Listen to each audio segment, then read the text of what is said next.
जइबू अबे दोसरा के में हरिया हाथे से अपना खिया दरिया ई का बोलत बा? बन जइबू अबे दोसरा के में हरिया हाथे से अपना खिया दरिया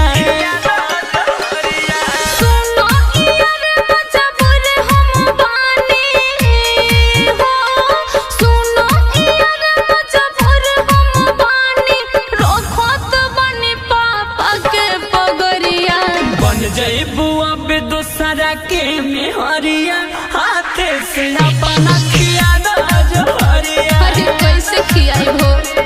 बन जइबू अब दोसरा के में हरिया हाथे से अपना खिया दरिया। अरे हमसे ना होई हो। हाथे से अपना खिया दरिया, खिया दरिया।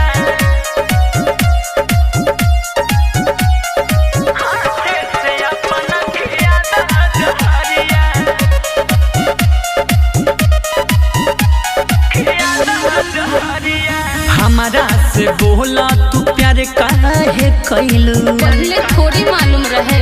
हमारा से बोला तू प्यार काहे कैलू? संगे जिए के क्रिया तू खैलू। तो और का करती? तू नाही बुझब तो बोला के बुझी हो।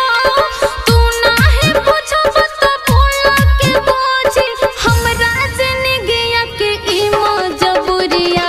बन जइबू अब दोसरा के में हरिया हाथे से अपना खिया दरिया। अरे ना हो।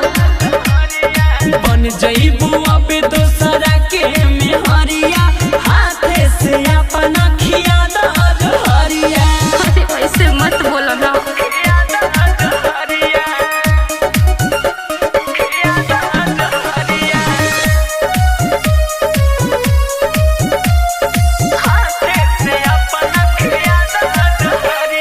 शशिलाल यादव के दिलवा में रहल।